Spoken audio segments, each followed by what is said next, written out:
Arratsaldeon deneri, beraz, egun Eneritz Zabaletarekin gaurkotasun handia duen gai bat aztertuko dugu. Frantses estatuan apirilaren 8an, beraz, bozkatu den zen eskualde hizkuntzen ondare babeserako eta sustapenerako legea, edo ezagutua da ere beste izen batekin Molak legea, Paul Molakek aurkeztu zuelako lege hori. Beraz, lege honek berez, diputatuen babes handia lortu zuen, pasatu zelarik frantses batzar nazionalean, baina diputatu batzuek elegite bat jarri zuten konstituzio kontseiluaren aintzinean lege hau kontrolatzeko. Beraz, hori aztertuko dugu, Eneritz Zabaletarekin, zergatik Eneritzekin, zenta berak egindu tesia bat Paue eta Aturri herrialdetako unibertsitatean, batez ere EHUn ere aurkeztu zuen, eta beraz, zuzenbide publikoko doktorea da, eta bere tesiak aipatzen zuen gai hori, zenta Euskararen zuzenbidea ikerketa konparatua Frantzia-Espainia zuen izenburua. Berazen ere UEurekin bazuen ere lotura handia, zenta irakasle izan da UEun, eta ikasle gisa ere aritu izan zen. Beraz, orain, hitza utziko dakot Eneritzi eta berak aurkeztuko digu beraz lege hau eta ze problematika jokatzen alden horrekin. Beraz, 2 segunduz emanen dut bere aurkezpena. Gehituko dut.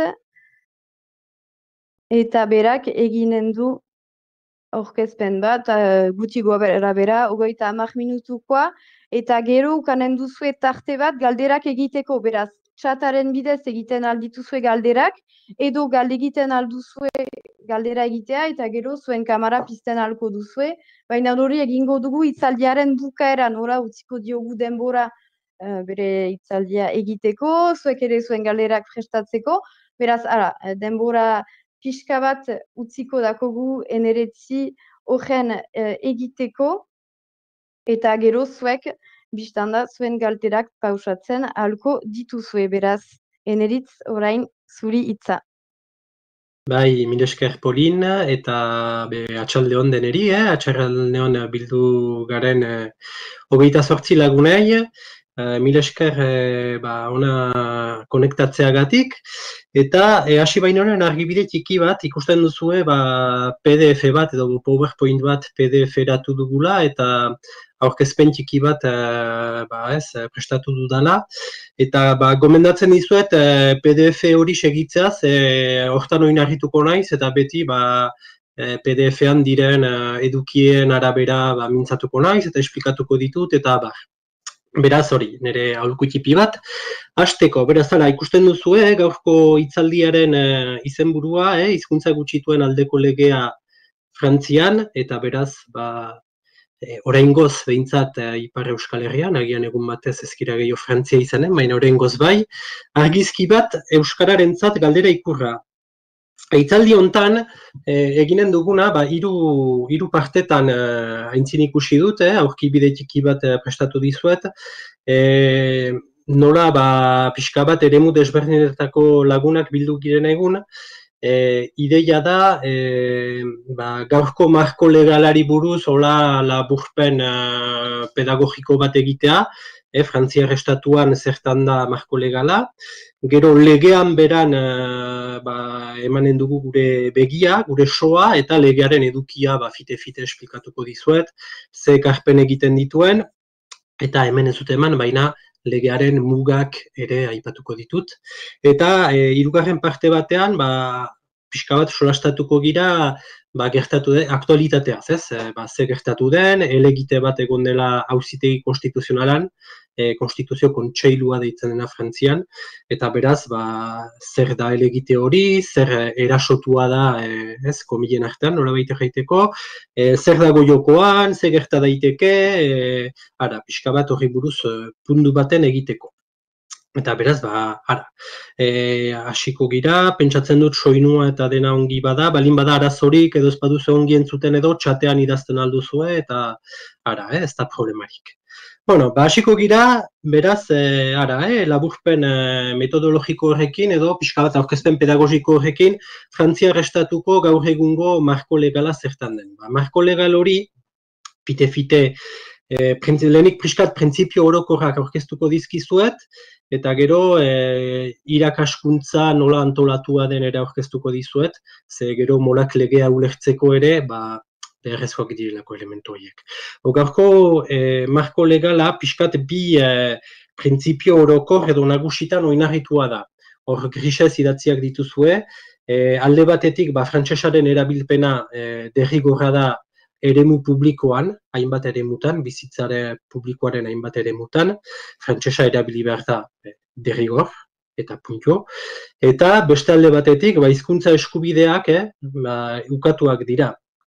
Bai euskaldunenak, oksitanenak, bretoienak, alsaziarrenak, eta abar. Beraz, frantsesaren erabilpena derrigorra dela erraiten dugunean, ze esan nahi du, eman dizuet, base juridikoa, konstituzioaren 2. artikulua, eta 1984 bozkatu zen lege batek, pixka bat, nolabait erran, finkatu zuten derrigortasun hori, nahiz eta lehenagotik ere aspalditik heldu den tradizio bat da, Frantziak bazuen tradizio luze bat frantsesaren erabilpena derrigortzeko, baina bitxia bada ere, 1982 baino lehen hori etzen legeetan idatzia. Hala egiten zen, baina legeetan idatziak izan gabe. Beraz, hori da marko legala, jurisprudentziak gero interpretatu zuen marko legal hori, eta hor 3 epai erabaki eman dizkizuet, CC emana da Konsei Konstituzional, Konstituzio Kontseilua, eta hor 3 epai erabakiren datak eman dizkizuet, gero sekatu nahi badituzue, hor, Konstituzio Kontseiluak hartu zuen 94ko legea eta Konstituzioaren 2. artikulua eta pixka bat ondorio batzuk eman zizkion. Eta ondorio horietan, zer aipatzen alda, oso derrigortasun edo obligazio zabal bat eman zitzaiola frantsesaren erabilpen derrigor hori, agente publiko guziei aplikatzen zaie, bai funtzionario eta bai kontratu publikoetan direnak, administrazioetan eta zerbitzu publikoetan eta abar. Zerbitzu publikoetan ari diren guztiei ere aplikatzen zaie obligazio hori, izan agente publiko edo agente pribatu, hegoaldean ere kasua da, badira zerbitzu publiko batzuk pertsona pribatuei, enpresak edo elkarteak edo halakoei gestioa edo kudeaketa haiei pasatzen zaie. Holako kasuetan, adibidez haurtzaindegi bat zerbitzu publiko bat da, elkarte batek kudeatzen badu udaletxe baten kontu, hor ere frantsesez aritzeko obligazioa aplikatzen zaio. Eta gero Toubon legeak obligazio hori ere beste eremu batzuetan eraman zuen, irakaskuntzara, lan mundura, elkartruken mundura, publizitatera, eta ikusten duzue, fite-fite erraiteko, frantsesaren erabilpena zinez bizitzaren, esaten aldugu, bizitza publiko sozialaren eremu gehienetan derrigorra da. Eta horren ondoan, 2. printzipioa da, beraz, frantsesa derrigor mintzatu behar dugu, eta gainera, beste hizkuntza bat erabiltzeko eskubidea ukatua zauku. Beraz, hizkuntza eskubideak ukatuak zaizkigu, ezagutuko dituzu zer diren hizkuntza eskubideak, adibidez, Espainiar estatuan, hizkuntza eskubide horiek errekonozitzen aldira autonomia estatutuetan, eta hainbat eskubide onartzen dira, eta autonomia estatutu bakoitzak zehazten du, edo euskara legeak, eta Frantziar estatuan hori ezin da, ukatua da, debekatua da. Hizkuntza eskubideak haien ikuspegi kolektibotik ukatuak dira, eta haien ikuspegi individualetik ukatuak dira. Hori jurisprudentziak aipatu zuen, Konstituzio Kontseiluak argi eta garbi, bere 89ko epai erabakian errantzuen hori, bai kolektiboki eta bai individualki ukatuak direla.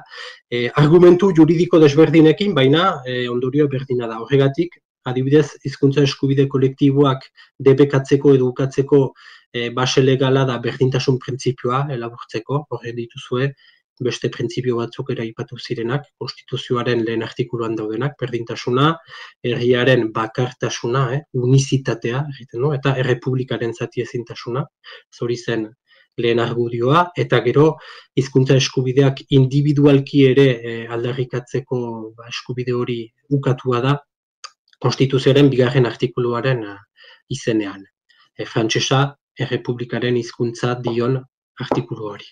Beraz, hori da, ikusten duzue, marko aski orokorra, erranen idazue, marko hortan aski komplikatua dela, frantsesetik ateratzea, ez? Frantsesa derrigorritz egin behar dut, eta gainera beste hizkuntzak erabiltzeko eskubiderik ez dut. Zertan gelditzen dira beste hizkuntzak? Hala ere, naiz eta oso printzipio zurrunak izan, eta frantsesa biziki modu sendoan inposatzen den, badira salbuespen batzuk edo lausotze batzuk, kontziliazioak deitzen ditugu zuzenbidean, badirenean bi norma pixka bat kontra jartzen direnak, erraiten dugu epaileak edo parlamentuak, botere legislatiboak, bi printzipio horiek pixka bat kontziliatu behar dituela, ez ados eman edo lausotu, bat lausotu, beste ara. Eraz, hori hizkuntzen gaian legeak berak egin zuen eta Konstituzio Kontseiluak, asko aipatuko dugu gaur, Konstituzio Kontseiluak ere nolako lausotze bat egin zuen. Kontziliazio hori, hizkuntza eskubideen ukazio horretan ez dago kontziliaziorik zuzenean, ez da salbuespenik onartzen, beraz, printzipio hori nolabait erran erabatekoa da.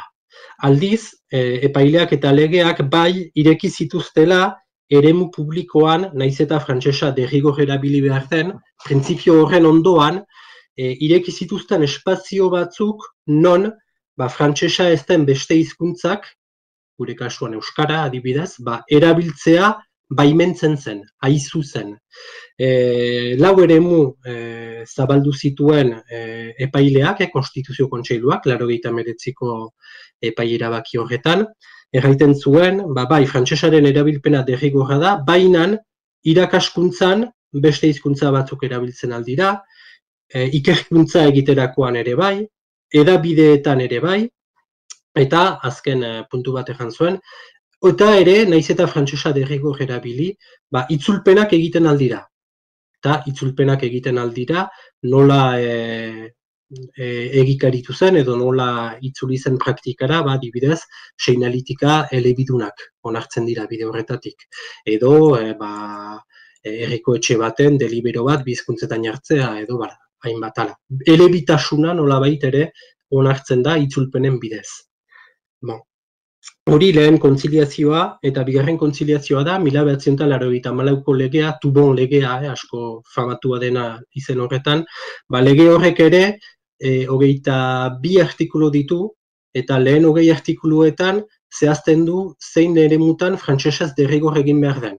Lanean, irakaskuntzan, publizitatean, kontratuetan, 21 artikulutan hori erraiten du, eta azken aurreko artikuluan, sartzen du hola xedapen bat eta erraiten du.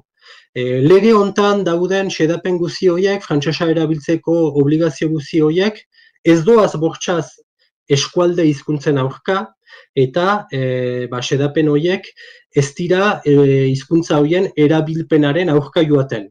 Beraz hor, horrek ere, bide bat ireki die frantsesaren ondoan beste hizkuntza batzuk erabiltzeko.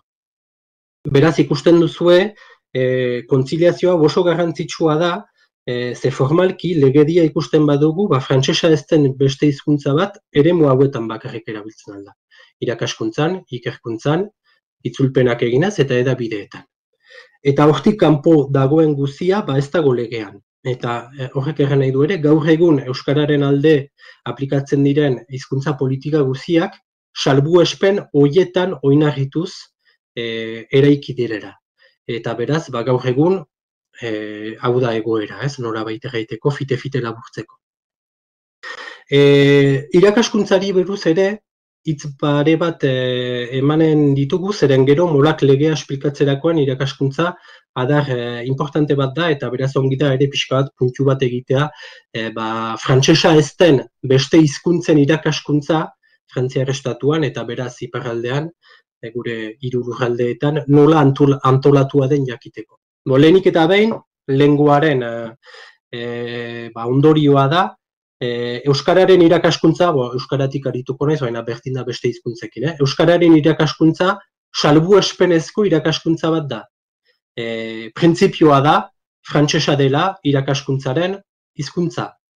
eta salbuespen, printzipio horren salbuespen gixara, onartzen da ere kasu konkretu batzuetan euskarazko irakaskuntza bat egotea. Hori bera, frantsesa irakaskuntzaren eskolaren hizkuntza dela, aski tradizio zahar bat da Frantzian, Hirugarren Errepublika eman dizuet, baina frantses iraultzatik aintzina, deia bada saiakera bat, 1784 dela, lehen aldiz dekretu batean, nun erraiten den eskola frantses hutsez aritu behar dela, eta geroztik printzipio horrek segitu du historia guztian zehar. Hirugarren Errepublika bai dela momentu bat aski azkarra, zeren Hirugarren Errepublikan eskola derrigorra bihurtzen da 6 urtetik aintzina, eta orduan ume guziak eskolara joaten direnez, ume guziak eskola frantsesera sartzen dira, eta frantsesa ere transmititzeko hainitz garatu zen eskolaren paper hori.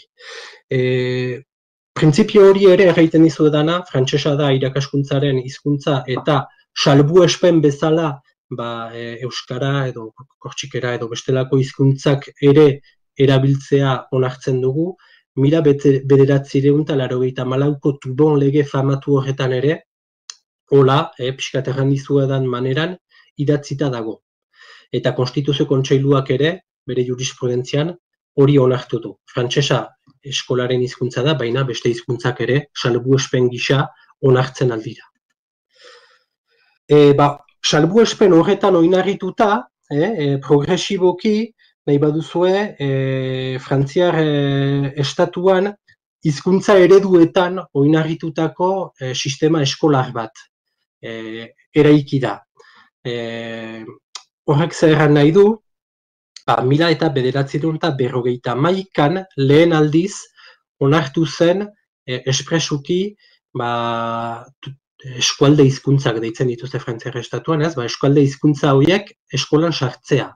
Eta oso Dexon lege famatua, Dexon biziki lege famatua da, Dexon legeak egin zuen hori, eta hasieran etzen deus zehaztua, bakarrik aipatzen zen, maisuek, irakasleek, maistrek edo irakasleek, erabiltzen aldute euskara edo beste tokiko hizkuntza bat, haien irakaskuntzarentzako baliogarri bada. Baina etzen deus antolatua, etzen antolatua zenbat orduz, ze modalitatez, ze adinetan, nola, etzen deus emana.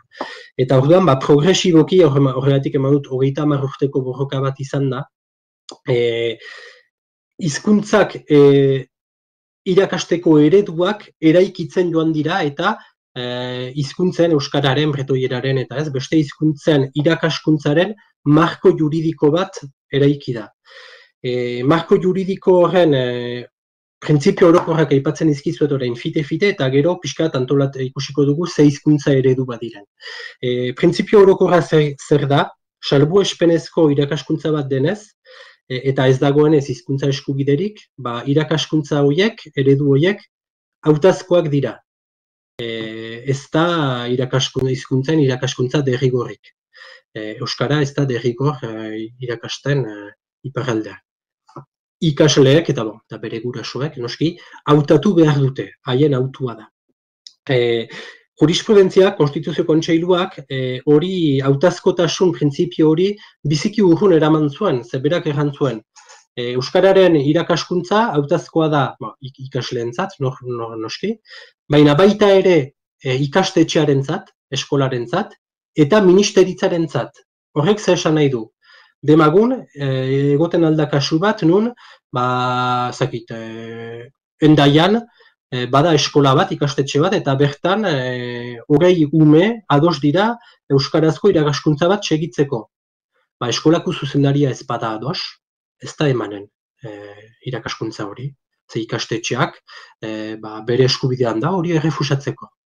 Beste kasu bat, badira 25 ikasle horiek, ikastetxea ados da, eskola ados da, nahi du euskarazko irakaskuntza eman, baina ministeritzak, ze ministeritzak dauka eskumena Frantziar estatuan irakasle postuak sortzeko eta ministeritza ez da ados, ez du irakasle posturik irekitzen, hortan gelditzen da.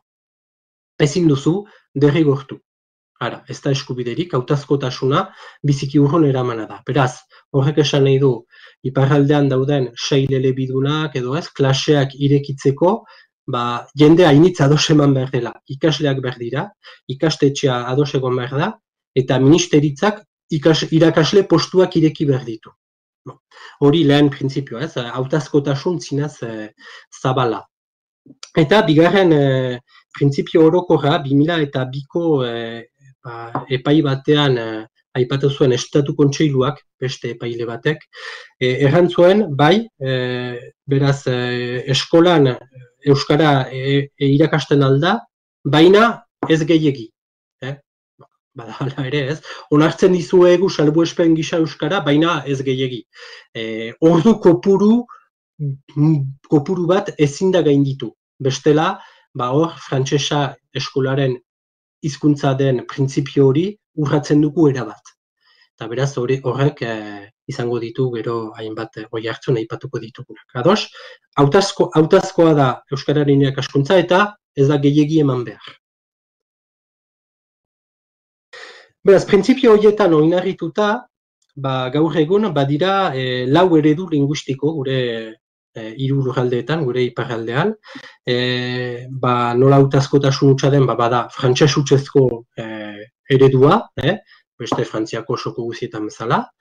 Beraz, hori da gaur egun lehen maila deitzen duguna da 6 urtetik 11 urtera, lehen mailako irakaskuntza horretan, ikasleen 60ak segitzen du frantses hutsezko irakaskuntza hori.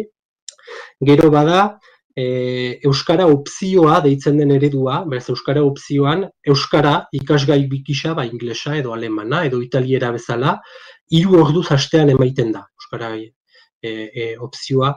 Urdinez eman dizuet, pixkat gutxi gora bera, hegoaldeko A ereduaren pareko zerbait, euskara opzioa. Gaur egun, Ipar Euskal Herrian ez dut kopuru zehatza, baina pixka bat beherantza doan eredu bat da. Hirugarren eredua da oren parekidekotasuna, beraz, orduen erdia teorian, euskaraz orduen erdia frantsesez. Teorian diot, oren parekidetasunan diren hainbat 6 elebidun, ez dira euskarazko 150%ra orainik iristen. Hor ere, progresiboki, irakasle postuak ireki behar dira, ministeritzarekin antolatu behar da. Beraz, hori, bada beste eredu bat, hegoaldeko B ereduaren nolabaiteko, antzeko bat. Gutxi gora bera, lehen mailan, 6 urtetik 11 urtera, ikasleen 30%ak gutxi gora bera segitzen du hori, oren parekidetasuna. Eta gero bada euskarazko murgiltze eredua, ikastolen eredua, D ereduaren parekoa, eta hori gutxi gora bera beti lehen mailan aurren 10%ak segitzen du. Bai, beraz lehen aipatu dizuet irakaskuntzan beti, badira 4 eredu horiek, euskaraz 3, opzioa, oren parekidetasuna eta murgiltzea, baina egon dira hainbat muga. Lehen muga klasea pixka bat lehen aipatu dizu dana. Ereduen sistema hori eskaeraren printzipioan oinarritzen da, PowerPointaren azpian. Beraz, nahikoa ikasle izan behar dira, eskolak ados izan behar dira, eta ministeritzak postuak ireki behar ditu. Ireki behar ditut eman, baina hor, jarri beharko genuke irekitzen ahal ditu. Berak nahi baditu irekiko ditut, ez baditu nahi, ez ditu irekiko, eta ez baditu irekitzen nahiz eta ikasle nahikoa egon eta eskola ados izan, eta irakasle preste egongo litzateken irakasle bat atxeman, ez da egiten, eskola publikoan, noski. Hori da lehen printzipio orokorra, eskaeraren printzipioa, eta bigarrena da, lehen aipatzen nizuen epai erabaki famatu hori, euskarazko murgiltzea, 2002ko epaian, izan zuen ere ondorio bat, euskarazko murgiltzea ikastolen eredua, eskola publikotik kanpo dago gaur egun. Zergatik dago kanpo, 2002ko erabaki horretan, epaileak juiatu zuelako, epaitu zuelako, euskarazko murgiltzea eskola publikoan sartzeko, oren gehiegi egiten dela euskaraz. Eta ez dela onargarri, oren gehiegi dago, eta oren gehiegi dagoenez, eskolaren hizkuntza frantsesa den printzipio hori urratua da, eta beraz, gaur egungo marko legislatiboan, gaur egungo marko legalan, erabaki zuen ikastolak adibidez ezin zirela eskola publikoan sartu. Ondorioz ze gertatzen da, euskarazko murgiltzea proposatzen duten ikastolak, sehaskaren baitako eskoletan dira. Beraz, eskola juridikoki eskola pribatuak dira, elkarteak dira, Euskal Herrian badugu sehaska, Bretainian badute dibuan, Oksitanian baituzte kalandretak, Katalunian bresolak, Altsatzian ABCD eskolak eta berriki Kortxikan ere hango ikastolak, murgiltze sistemako ikastolak ireki dituzte. Beraz, legez, ezinezkoa da ikastolak publiko izatea gaur egun.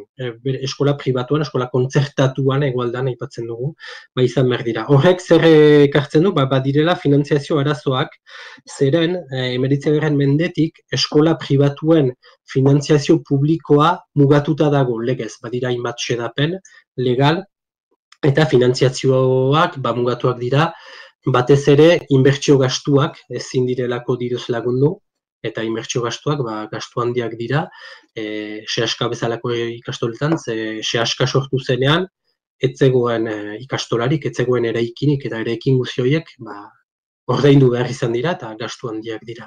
Eta ere bai, irakasle ez diren langile guziak ezin dira diruz lagundu.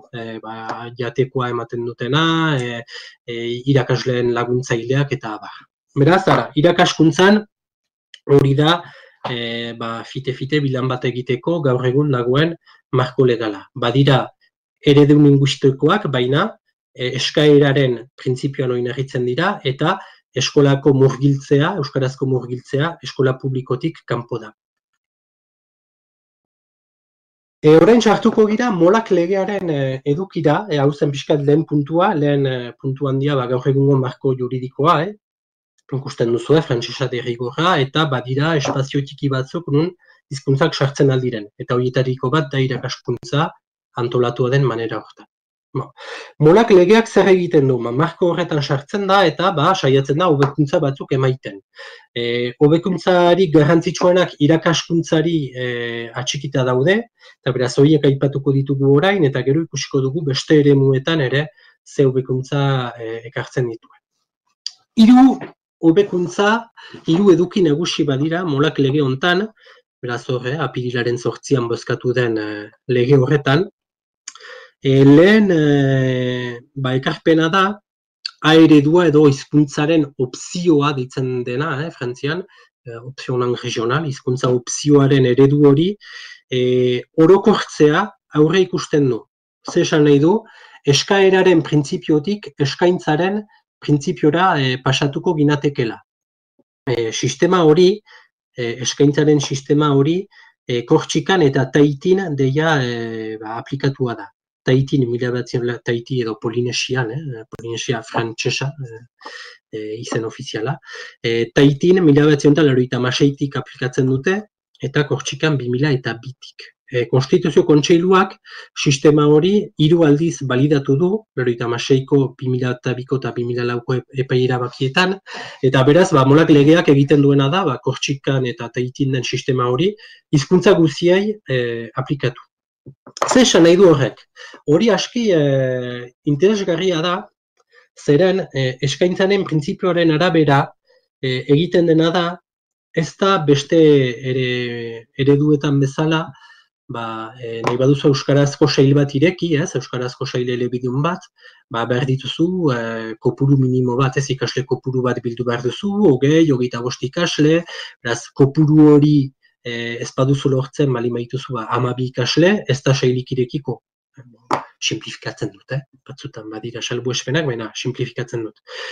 Beraz, aski zailagoa da euskarazko sail bat irekitzea, ze behar dituzu kopuruak atxeman, ikastetxea dosizan behar da, eta ministeritzak postu bat ireki behar du. Hemen, legeak dio, ez dugu ora eginen.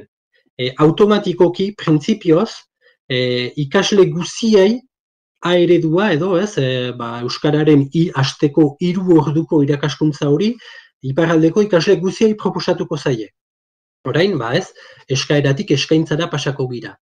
Eta, Konstituzio Kontseiluak sistema hori balidatu zuenean, errantzuen, ados, hola egiten aldugu, proposatzen aldiegu denei, beraz denek izena ematean ukango dute eredu hori, Euskara ukango dute, Euskara klaseak pasako dituzte, baina sekulan ikasle batzuk kontra badira, aukera izan behar dute, Euskarazko asignatura hori nolabait egiteko, ez pasatzeko. Beraz hor, eskaratik eskaintzara pasatzen gira, eta hori aski garrantzitsua da, ikusi dugu Kortxikan eta Tahitian, da proposatzen zaielarik, eskaintzen zaielarik ikasleei de facto, oso gutxik egiten dutela pausua egiteko, ez dut segitu nahi Kortxikera edo Tahitiera. Horrek, azkenean, egiten du ikasleen 90% gora, behintzat, astean 3 orduz Euskara segituko dutela. Beraz hori, eredu hori, pixkat nolabait egiteko, norma bihurtuko da. Aski berri on bat da, zelen erran dizuet, frantses hutsez ari diren ikasleak gaur egun 60% direla lehen mailan, 6 urtetik 11-ra. Gero 12-tik 18-ra, are eta gehiago 80-ra ere iritsiko dira. Beraz, hor, bada ekarpen bat. Bigarren ere ekarpen nagusia da, Euskarazko murgiltze sistema edo beste hizkuntzen murgiltze sistema eskola publikoan sartzea baimentzen duela lege horrek. Oroitzen zarete, aipatu dizuet, ikastolak gaur egun legez ezin direla publiko izan, 2002an epaile batek ala errantzuelako, simplifikatuz. Molak legeak zer egiten du, epai erabaki horren aurkadoa, zuzenbidean erabat ohikoa da, ohikoa den zerbait da, epailak zioen legeak ez du uzten eskola publikoan murgiltzea egitea, egiten du molak legeak, legea aldatzen du, eta egiten du, hemendik aintzina, eskola publikoan euskarazko murgiltzea sartzen ahalko da. Eta hirugarren ekarpena, eskolen finantziazioa hobetzeko urrats bat emaiten du, lehen aipatu dizuet, adibidez, ikastolek haien inbertsio gastuak mugatuak dituztela, funtzionamendu gastuentzat ez da erabat ala, estatuarekin akordio bat dutelako, kontzertatuak direnez, badirelako funtzionamendu gastu horiek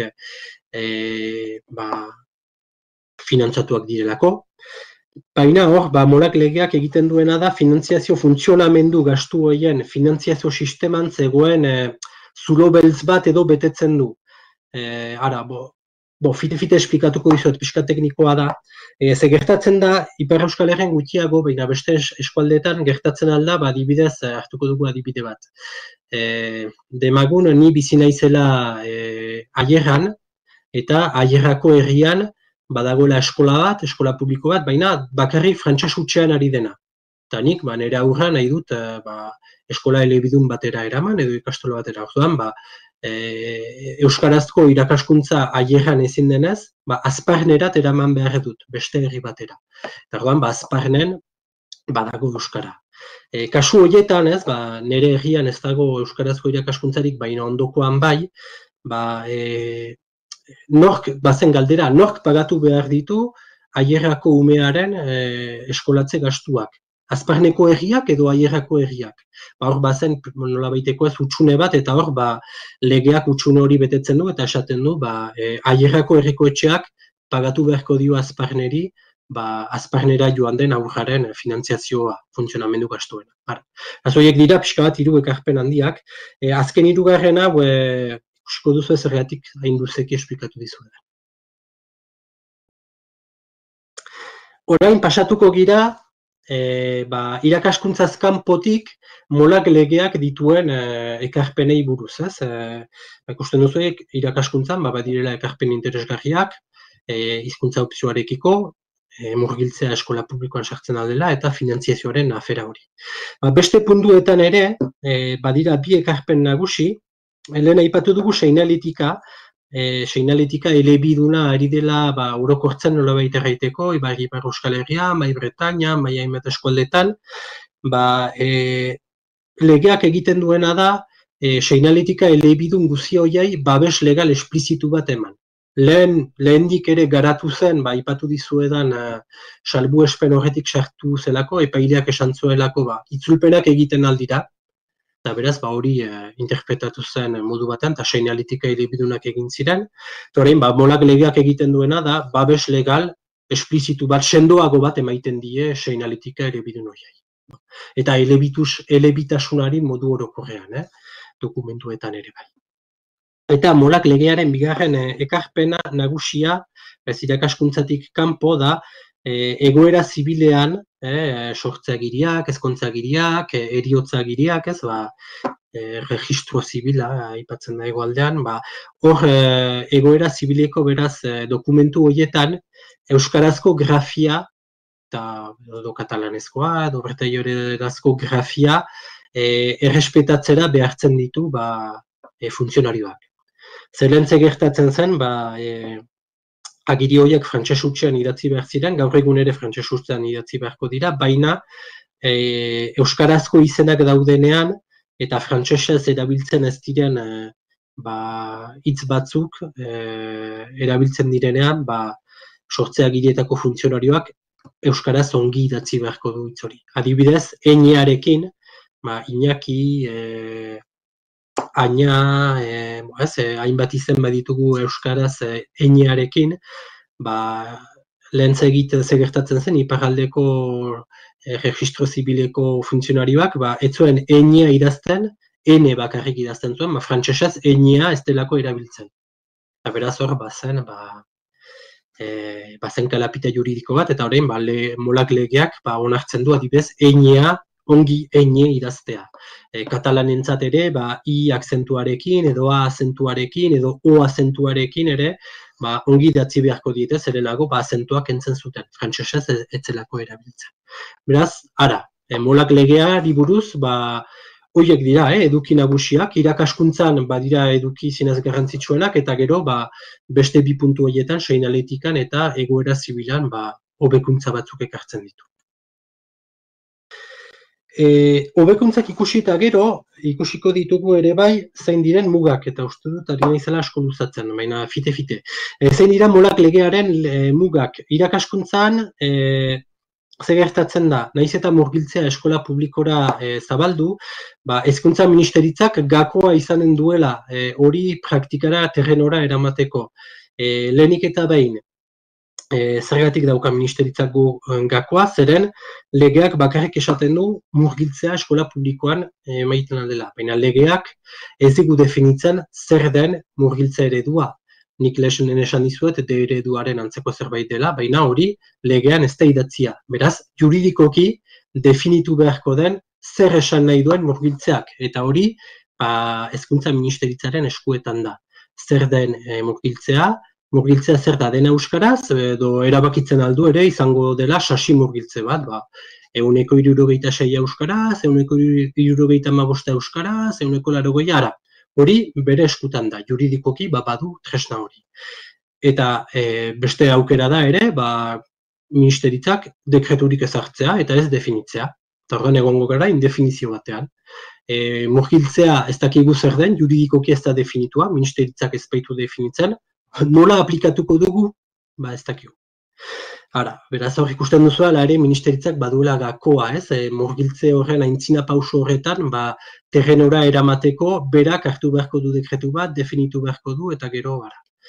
Eta bigarren muga ere bai, molak legeak, A ereduarentzat bai aldatu du sistema, baina gainerako hizkuntza ereduentzat, gaur egun den sistema ez du aldatzen. Orduan horrek zesan nahi du, euskarazko irakaskuntza elebiduna, B eredua edo oren parekidetasuna edo murgiltzea garatzeko, ministeritzaren menpe girela. Ministeritzak erabaki behar du gelak irekitzea, irakasle postuak sortzea, nolabait erraiteko, bera da erritmoen jabe.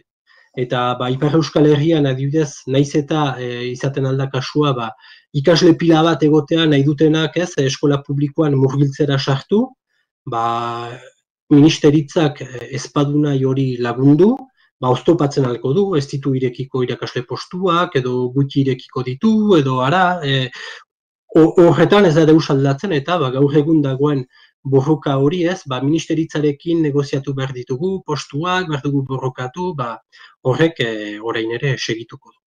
Beraz hor, ekarpenak eta mugak. Eta orain fite-fite, legea ezarri baita orain aktualitateari buruz, eta horrekin bukatuko dut, Konstituzio Kontseilua legeari ezarri zaio elegite bat, eta pixka bat horri buruz bi hitz emango dizkizuet, eta gero galderentzat tarte bat irekiko du. Prozesu bitxi bat gertatu da, apirilaren 8an bozkatu zen legea, apirilak 8, hemen ez dut idatzi, eta apirilaren 22an jarri zitzaion elegitea Konstituzio Kontseiluan. Hau da, legea hartu eta 14 egunetara. Hori bitxia da, konstituzioak berez, elegite horiek emaiteko epe bat finkatzen du, eta epe hori da 15 egunekoa. Horren nahi du, 14. egunean, epea bukatzen ari zen unean, sartu zela elegiteari Konstituzio Kontseiluan. Hori aski bitxia da, ze normalean, lege bat onartzen denean, elegite horiek, 3, 4 edo 5 egunera heldu dira hor, aski bitxia, azken unean sartu zuten elegitea. Elegitea ere, pentsatzen aldugu, aski terrapatan idatzia dela, ze ez dituzte publikatzen elegiteak Konstituzio Kontseiluan, baina irakurtzeko zortea ukan dut, eta gero berriak ere atera du, eta ikusten dugu biziki testu laburra dela, ez da elegite oso landua, orrialde bat egiten du elegiteak, akats ortografikoak ditu, eta ez horrek pentsarazten nahi dugu, agian ez dakit azken unean idatzi dute, gauza labur bat, akatsekin, agian pixka bat ez, tarrapatan idatzi dute, eta gainera prozedimentu bitxia da, ze hori oso gutxitan gertatzen da, elegitea pasa eta gero elegite hori izenpetu zuten hainbat parlamentari kexatu dira eta publikoki esan dute, engainatu naute, aurkeztu didate elegite bat, baina erran didate taldean balidatua zela, baina gero gezurka aritu dira, egon da hor pixkat prozesu bitxi bat, aski eskubeltz bat, nola baita gaiteko, eta azken bitxikeria, elegite hori ministeritzaren, hezkuntza ministeritzaren eskua egon ote dagoen susumak badira, zeren ministeritzako gabineteko pertsona batek zuzenean idatzi du elegitea, eta hori ministeritzako gabineteak onartu du, eta gero, testu hori parlamentariei pasadie eta parlamentariek aurkeztu dute. Hori aski bitxia da, zeren berez, lege bati elegite bat emaiteko eskumena, autoritate desberdin batzuek dute, eta haien artean daude parlamentariak, baina ministeritza gabinete batek ez du hori. Beraz, hor, prozesua aski bitxia da, ikusten da, egon dela gauza bat aski iluna elegite horretan. Elegitearen edukiari buruz bi hitz, importantea delako, ze orain, elegitea sartu dute apirilaren, txoretzera joango naiz, apirilaren 22an, eta Konstituzio Kontseiluak orain hilabete bat du elegite hori epai bat, erabaki bat emaiteko, ebazteko. Maiatzaren 22rako perantenik beharko ginuke elegitearen epai erabaki hori jaso. Elegitea, erran dizuet, fite idatzia dela eta laburra dela, beraz, ez dute lege osoa erasotu, aski mugatua da, eta hori berri on bat izan daiteke, zeren murgiltzearen artikulua, murgiltzea eskola publikoan sartzea ahalbidetzen duen hori ez da erasotua izan, bakarrik erasotu dute eskoren finantziazioari buruzko artikulu hori. Beraz, hor aski elegite mugatua izan da, beraz, hezkuntza ministeritzatik etorri dena, hori lehen aipatu bezala, beraz, horrek ere, galdera batzuk pausarazten dizkigu, zeren, ikusiz elegite mugatua dela, ez duela lege osoa erasotzen baizik eta xedapen jakin bat, lehen galdera izaten alda, ze gertatuko da orain, Konstituzio Kontseiluak zer eginen du elegite horrekin. Lehen galdera, elegitearen erregulartasunari buruz, lehen aipatu dizuet, parlamentari batzuk kexatu dira, esan dute engainatu dituztela, beraz, badugu lehen galdera, errekurtso hori baliozkoa da edo ez, hori deia erantzun beharko zaio. Eta hori erantzun beharko dio epaileak berak. Bigarren galdera da, ikusiz aski elegite mugatua dela, zer eginen du Konstituzio Kontseiluak? Elegitean aipatzen diren gauzetara mugatuko da, edo bere baitarik beste eremu batzuetara joango da. Galdera handia, zeren eskolen finantziazioa erasotu dute, helegitean, horretara mugatzen bada, Euskal Herriko perspektibatik, ez da berritxarra, zeren erroek erran nahiko luke, murgiltzearen elementu hori salbatuta legokela. Baina, Konstituzio Kontseiluak, egia da, bada azken 10 urteetan jarrera hori duela, helegitean aipatzen diren argumentuei erantzuten dira eta kitxo hortan gelditzen da. Baina Konstituzio Kontseiluak berak nahi badu ere, erabakitzen aldu helegitean aipatzen ez diren gauzak kontrolatzea eta lege guzia kontrolatzea. Eta hor bada zinez duda bat, zeren murgiltzearen artikulu hori polemikan egonda, eta orduan hor bada egiazko zalantza bat jakiteko zer egingo du epaileak, bere baitarik naiz eta helegitean ez aipatu murgiltzea kontrolatuko ote du, eta murgiltzea konstituzionala den bai edo ez esango du, edo ez gertatuko da, hor ikusten dugu, badirela hainbat zalantza, eta molak lege horren ekarpenei buruz, Konstituzio Kontseiluaren epai hori atera arte, ez dugula bilan definitiburik egiten alko, eta horrekin uzten dut, isiltzen naiz, eta mila esker zuen arretarengatik, eta orain galderentzako tarte bat irekiko dugu. Bai, hori da, mila esker Eneritz, biziki argi zen. Beraz, orain idekiko dugu tarte bat galderentzat, eta Zatean ikusi dut ekaitzek nahi zituela 2 galdera pausatu. Orduan ekaitz alba duzu zure mikroa piztu eta alba da kamera, baina zuk ikusten duzu nahi duzun bezala egiten alduzu. Eta pausatzen aldiozu zuzenkien eritzi galdera. Bai, entzuten hauzue?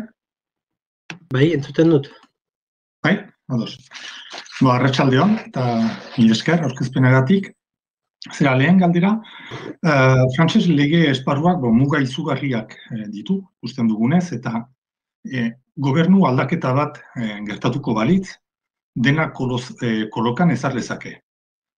Eta nire galdera da, zergatik ezote dugun, edo ezote diren gehiago aldarrikatzen 2007an Nazio Batuen erakundeak plazaratu zuen edo populu autoktonoen eskubideen adierazpena, jakinez gainera Frantziak eta Espainiak izenpetu zutela testu hori.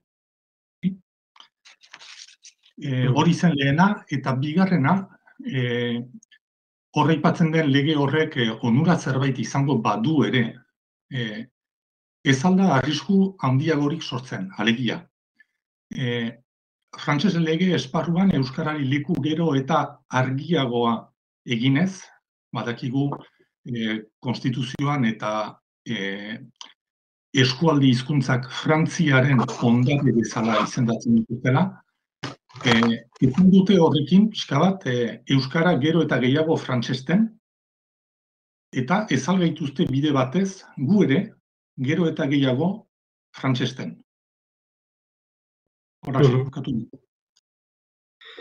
Bai, aipatzen dituzun bi galderen inguruan, populu autoktonoen Nazio Batuen erakundearen itunari buruz, nik ikusten dudan arazoa da, herri autoktonoak edo ez, populu autoktono horiek definitzeko moldean, nazioarteko itun horrek hainbat elementu emaiten ditu, eta elementu horietako bat, aski importantea dena da,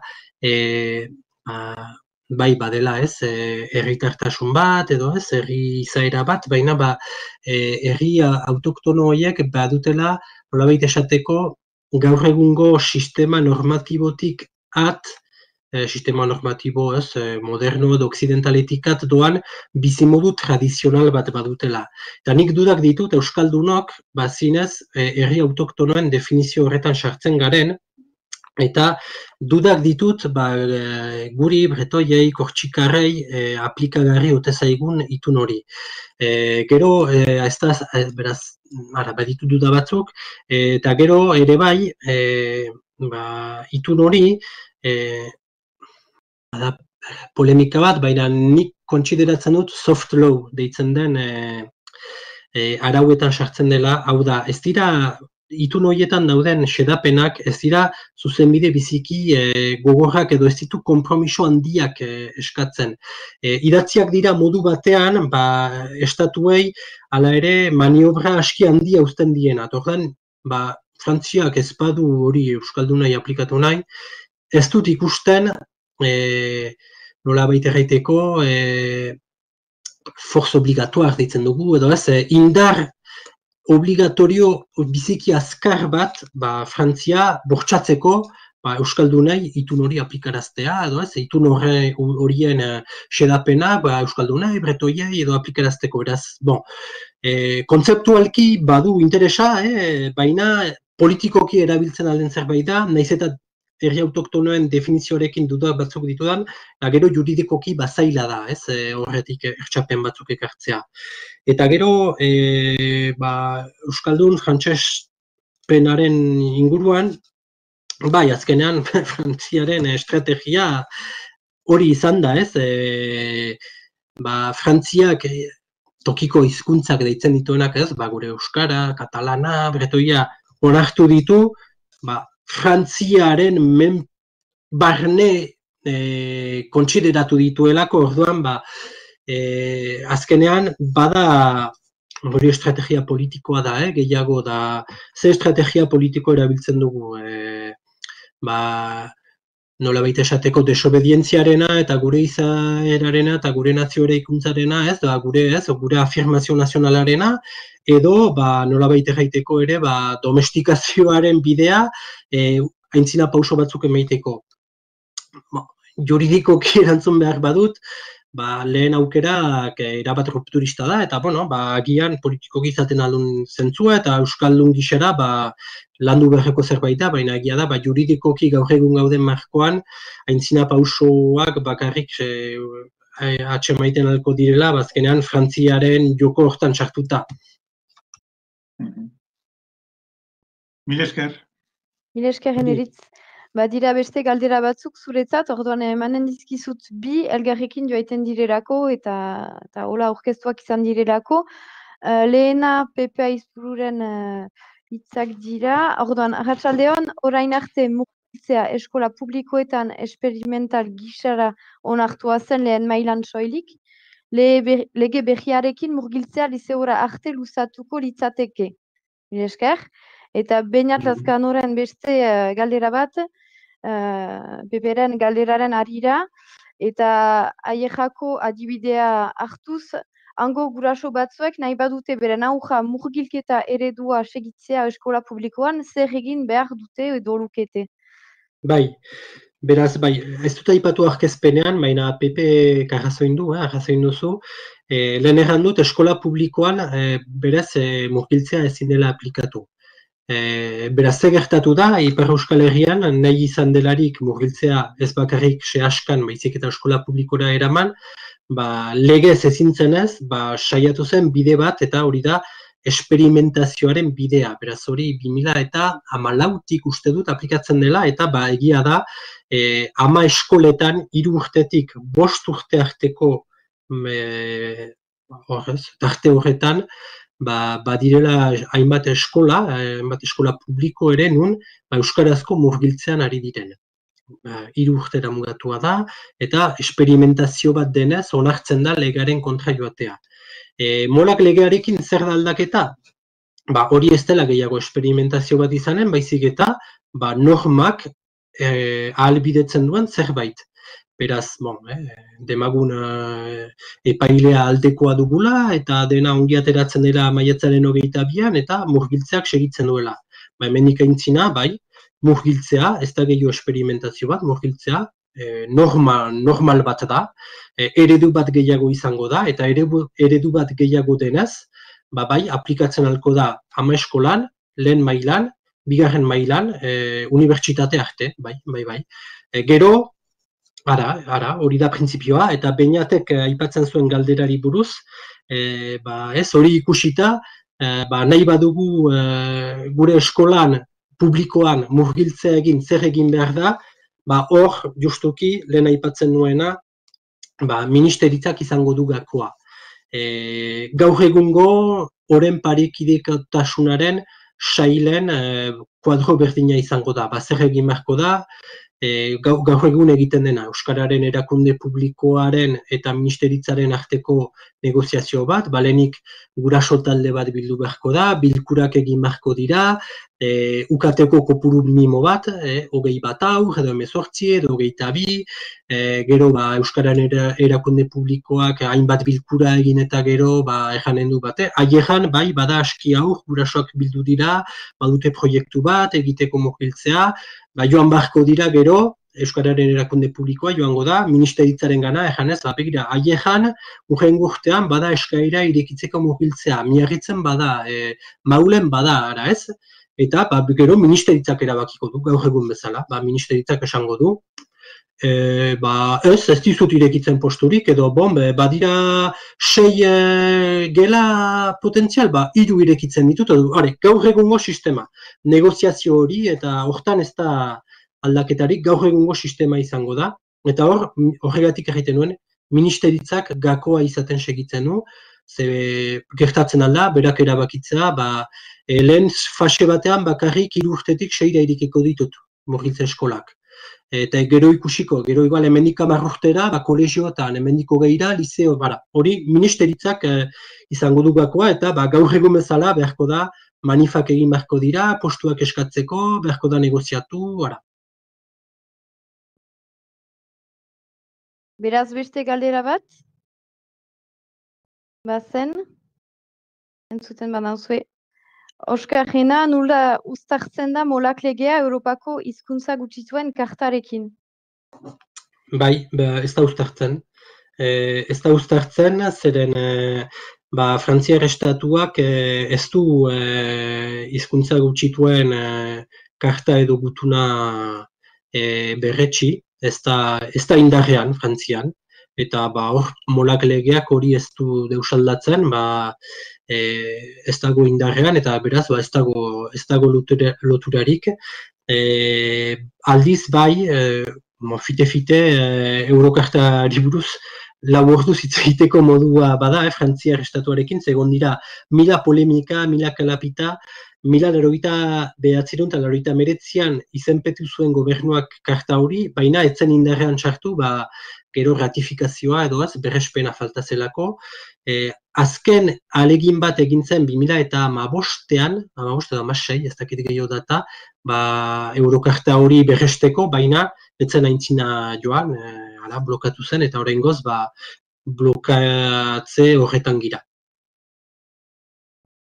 Ados. Mil esker.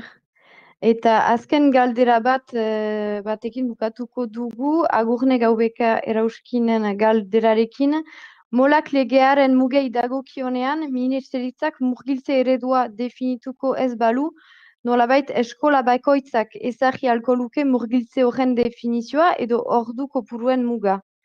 Mil esker. Zoritxarrez ez. Kasu horretan justuki, bada zalantza handi bat, lehen aipatu dizuet Deixon legea, 1951an bozkatu zuten lege hori. Eta lege hori etzen aplikatzen hasi 1970 hamarkadako bukaera arte. Zergatik, 1970 hamarkadan hasi zirelako dekretu batzuk onartzen, Deixon lege hori pixka bat ez aplikatu alizateko. Hemen arrisku berdina gertatzen alda. Ministeritzak, badakigu, ez dut erran aurkezpena, baina ministeritza biziki kontra da, lege honen kontra da. Eta orduan, ministeritzak ez badu dekretua publikatzen hor, ziur betasun juridiko batean egongo gira. Nola aplikatu murgiltzea, berez ez dugu izango tresnarik. Gertatzen alden hipotesia da, hipotesia alternatibo bat, eskola bakoitzak bere saltsa egin horrez, karikatura izatzen dut. Gertatzen aldena da, eskualde bakoitzean egotea eredu propio batzuk. Zergatik diot hori, zeren hizkuntzen irakaskuntza legez Frantzian antolatua da molde batez. Legeak dio hizkuntzen irakaskuntza elkarlanean antolatu behar dutela ministeritzak eta tokiko eskualdeek. Orduan, agian, ministeritzak ez badu definitzen murgiltze hori dekretu batez, hori litzateke logikoena, agian, gertatzen alda, ez dakit, Euskal Herrian Euskararen erakunde publikoarekin du akordio hori, akordio horren baitan saiatzea EEP definitzen Euskal Herriaren murgiltze bat. Bretañan, agian, Bretañako eskualdea saiatuko da definitzen bere murgiltzea, eta bai, gertatzen alko litzateke kasu hortan, izatea murgiltze bat Bretainan, 180 bretoieraz eta bestea frantsesez, murgiltze bat Euskal Herrian ezagutzen duguna gaur egun, murgiltze bat Katalunian, hori gertatzen da, baina agian eskola mailan baino, eskualde mailan. Baina beti ere, ministeritza ados bada konbenio horietan hori egiteko. Ez bada ados, blokatuak gira. Ados. Beste galdera bat, baldin badituzue, bidaltzen lehituzue eta gero eneritzi bidaliko ditugu.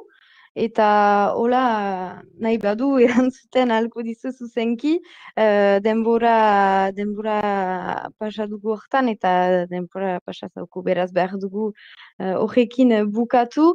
Beraz ikusi behar dugu ea Konstituzio Kontseiluak zer erraiten duen, beraz ontsio gertu baduz maiatzaren 22an jakinen dugu zer erabakitzen duen Konstituzio Kontseiluak lege horren zat, eta gero ikusi behar dugu ea 60 deputatu horiek egiazki eman zuten ez izena edo ez, eta horren arabera ea onartua den ere egidea edo ez. Hori ustez ikusten ahalko dugu heldu diren asteetan, eta nahi nituzke eskertu parte hartzaile guztiek, eta bereziki eneritz Zabaleta, bere aurkezpen edejaren zat, eta horrekin bukatzeko nahi ginituan bi hitz ejan Iker Gazteri buruz, zenta UEU kantolatzen ditu bi urtero topaket ikerlari gazten arteko topaketak, hor ikusi dut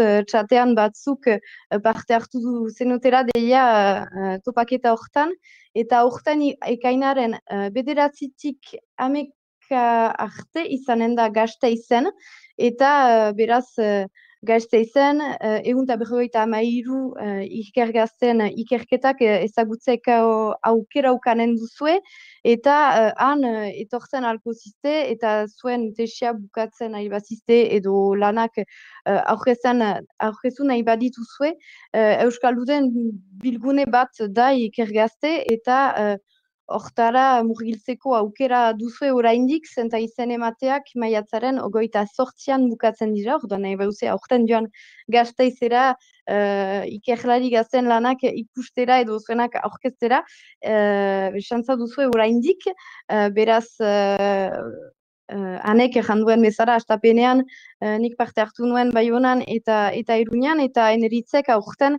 parte hartzen du batzorde zientifikoan, orduan pixkat aitzakia zen ere hori aipatzeko, eta pixkat gaztak bultzatzeko ikergazten parte hartzeraz, eta zinez hitzordu polita da. Beraz, mil esker handi bat behiro ere, eta baldin badituzue galderak utziko dugu pixkat txataola, edo guri bidali zuzenki eta erantzunen ditugu, hasteko entxeatuko gira erantzutean. Ipar Euskal Herriari dagokionez, entxeatuko gira ere behiz eurekin gauzak antolatzea, beraz betiko udako ikastaroak izanen dira, eta udazkenean normalki entxeatuko gira ziklo bat antolatzen hemen gaindi, orduan ajeta ukan eta segi gure itzorduak segitzen, eta elkar ikusiko dugulakoan fisikoki, aski fite, mila esker handi bat deneri, eta laster arte beraz.